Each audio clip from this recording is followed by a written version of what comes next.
ሰላም ለእናንተ የሆኑ ዶቼ እንዴት ናችሁ? ሰላም ናችሁ ወይ? አለን እግዚአብሔር ይመስገን። እንኳን ሰላም መጣችሁ። እንዴት ናችሁ? ሰላም ናችሁ? ሁሉ መልካም ዌልካም ብለናል በድጋሚ ማለት ነው። ዛሬ ደግሞ በዚህ መተናል።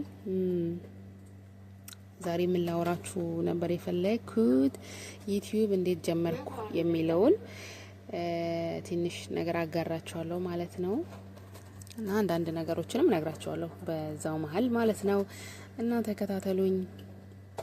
እንዴት ናችሁ? ሁላችሁም ሰብስክራይብ እያደረጋችሁ ቤተሰብ ሆኖ እንዳትረሱ ሰብስክራይብ ማድረግ እና ዩቲዩብ መጀመር እውነት ለመናገር ቀላል አልነበረም።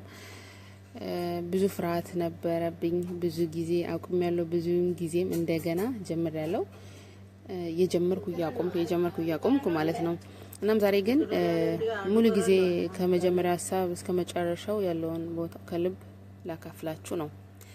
እስከ መጨረሻው ከኔ ጋር ይቆዩ፣ ምክንያቱም መጨረሻ ላይ ለእናንተም የሚጠቅም ትልቅ ምክር አለኝና። ሹዶችዬ እንጀምር።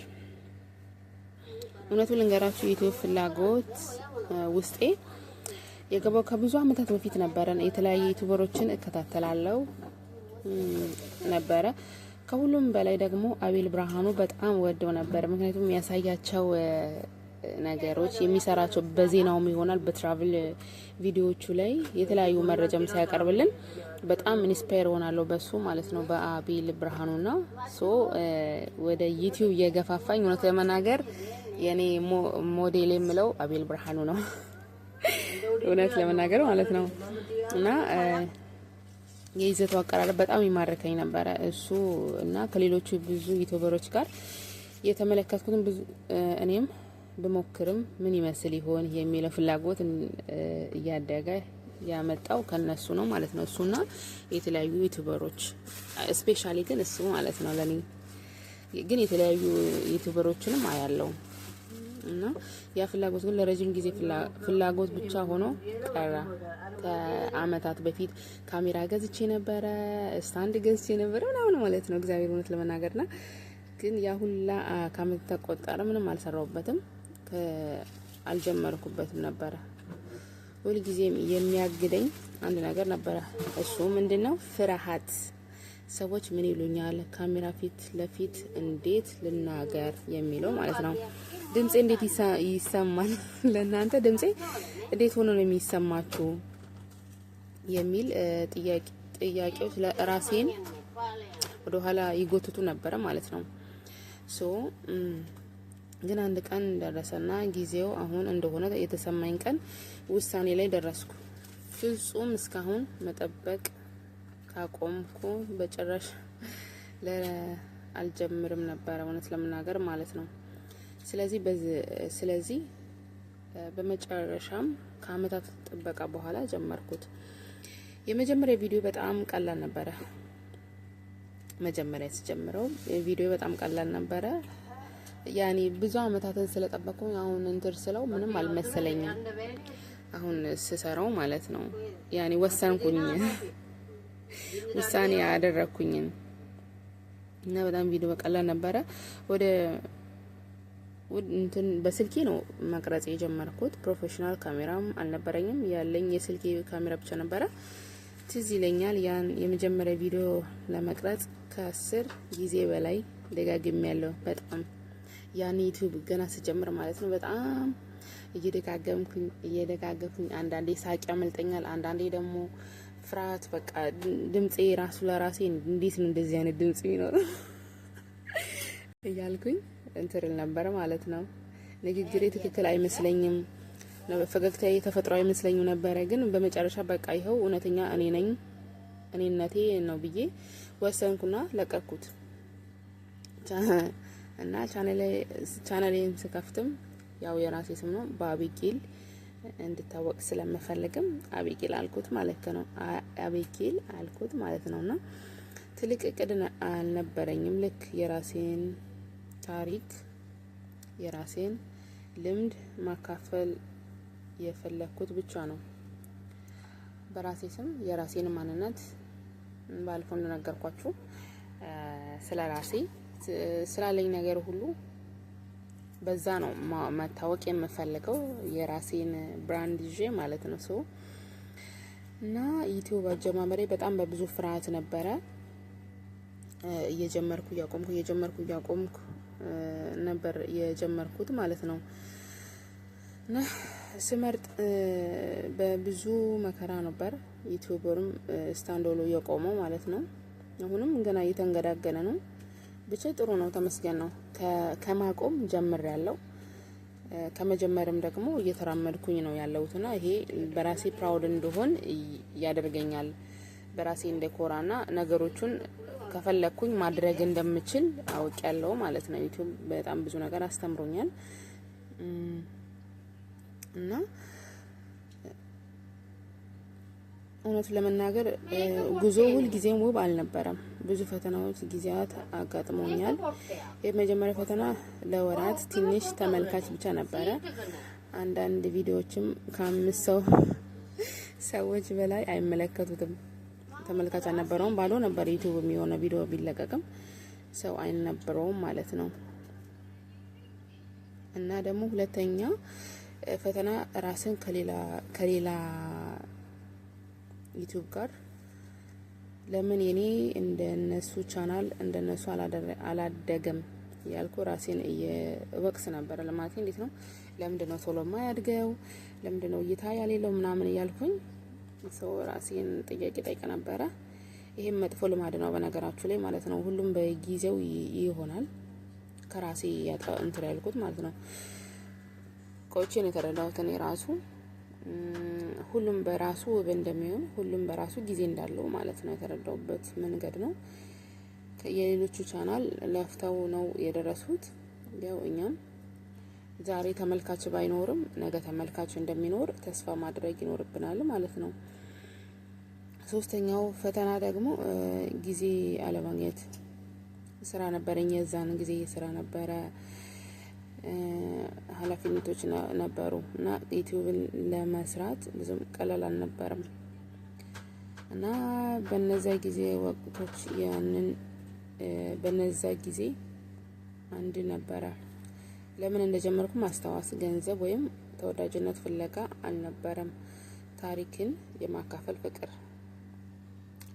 በነገራችሁ ላይ ታሪክ ወዳለው ታሪክ ስፔሻሊ ታሪክ ወዳለው ታሪክ እንዴት ነው መተረክም ሊሆን ይችላል። በእኔ ድምጻውን ታሪክ ይሆናል።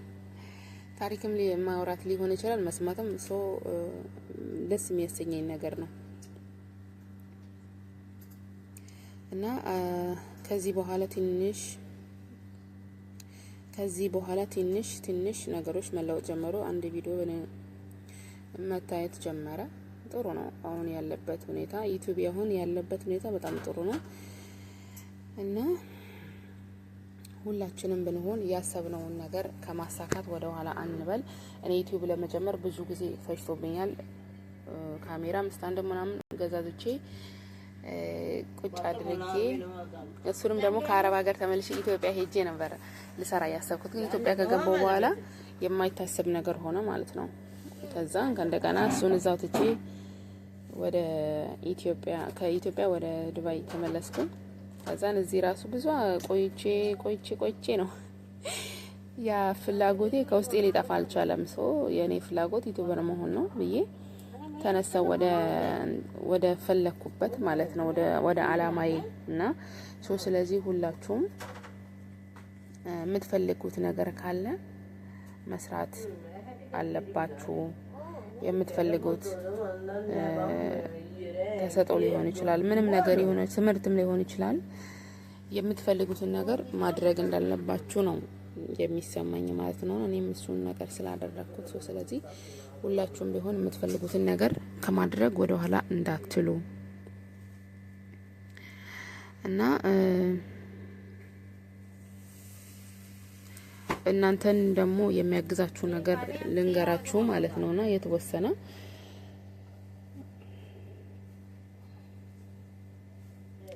አንደኛ የተማርኳቸው ትምህርቶች ከዚህ ከዩቲዩብ ማለት ነው። ይህንን ጊዜ ስመለስ 5 ወሳኝ ትምህርቶች አግኝቻለሁ። አንድ ለእናንተም ይጠቅማችኋል ብዬ ስላሰብኩኝ ማለት ነው። አንድ ፍጹምነት ጠላት ነው። ፍጹምነት ጠላት ነው። ከመጠበቅ ይልቅ ጀምሩ ማለት እንዴት ነው? ቅድም እንዳልኳችሁ ነገሮቹ ፍጹም እስኪሆንላችሁ መጠበቅ አይጠበቅባችሁም። መጀመር ስታርት ነው እና መጀመር ያስፈልጋል። ሁለተኛ ቁጥር ብቻ አይደለም ስኬት። አንድን ሰው እንኳን በትነካ ያ ትልቅ ነገር ነው። ያ ቁጥሩ ስለበዛ ብቻ ሳይሆን አንድ ሰው እንኳን በትነካ ይላልና ስለዚህ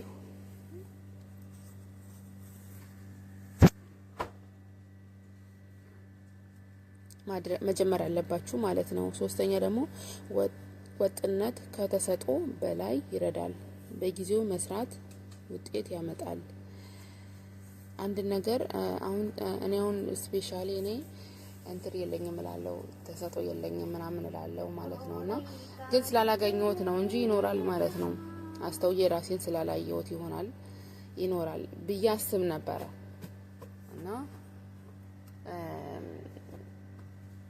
የሰው ልጅ ካለ ምንም ነገር ሊፈጠር አይችልም። የሆነ ነገር ይኖረናል ማለት ነው። እሱን እስክናገኘው ድረስ ምን ያስፈልገናል? ወጥ አድርጎ መስራት። ወጥነት ከተሰጦ በላይ ይረዳል ይላል ማለት ነው። ስለዚህ ሁላችንም ወጥ አድርገን ዩቲዩብን መስራት ይኖርብናል ውጤታማ ለመሆን ማለት ነው። አራተኛ እውነተኛ መሆን ለተመልካች ማንነትን ይለያል። የፈለጉትን ያያሉ። እውነተኛ ማንነትን ማሳየት በዛ ኢንተር ላይ እውነተኛ ማንነታችንን ስናጎላ ያ ሰው ያው ካለ ምንም እንትን ይወዱናል ማለት ነው። ስለዚህ እውነተኛ መሆን ጥሩ ነው። አምስተኛ ጉዞ ራሱ ስጦታ ነው። ይህ መጀመራችን ራሱ ትልቅ ስጦታ ነው። መድረሻ ብቻ ሳይሆን በመንገድ ላይ የምታደርገው ራስ ውብ ነው። ስለዚህ ሁልጊዜም ቢሆን እንትን የለንም መጀመራችን ራሱ ትልቅ እድል ነው ማለት ነው። ሁላችሁም ያልጀመራችሁ ጀምሩ። ዩቲዩብ እውነት ለመናገር ጥሩ ነው። ትዕግስት ያስተምራችኋል፣ ማስተዋል ከሌላ አፕሊኬሽኖች ዩቲዩብ በጣም ጥሩ ነው ማለት ነውና ስርዓት እንድትማሩ ያደርጋል ዩቲዩብ እና ቤተሰቦች ይሄንን ታሪክ ከፍርሃት ወደ ድፍረት ከጥርጣሬ ወደ እርግጠኝነት የተጓዝኩበት መንገድ ለእናንተ የምለው አንድ ነገር ካለ ይሄን ሀሳብ ለረጅም ጊዜ ስትሸከሙ ከቆያችሁ ዛሬ መጀመሪያችሁ ቀን ፍጹም መሆን አያስፈልግም። እውነተኛ መሆን ብቻ በቂ ነው። እኔ ራሴ ለአመታት ስጠብቀው ኖር ያለው ዛሬ እዚህ ደርሻለሁ። እናንተም ትችላላችሁ። ገና ካልጀመራችሁ ይኸው ምልከታዎቼ ነው። ይሄ ቪዲዮ ቢጠቅማችሁ ላይክ አድርጉና ለተመልካቾቻችሁም ሰብስክራይብ ማድረግ እንዳትረሱ። ቤተሰቦቼም ሰብስክራይብ እንዳትረሱ። ሁላችሁም ላይክ ሰብስክራይብ ያደረጋችሁ ቤተሰብ ይሁኑ ማለት ነው። በሚቀጥለው ቪዲዮ እንገናኛለን። አሁን እዚህ ላይ ልሰናበታችሁ። ሁላችሁም አመሰግናለሁ ስላዳመጣችሁኝ፣ እጅግ ደስ ብሎኛል። ቴንክ ዩ ሶ ማች ስለነበረን ቆይታ አመሰግናለሁ የኔ ወዶች። ቴንክ ዩ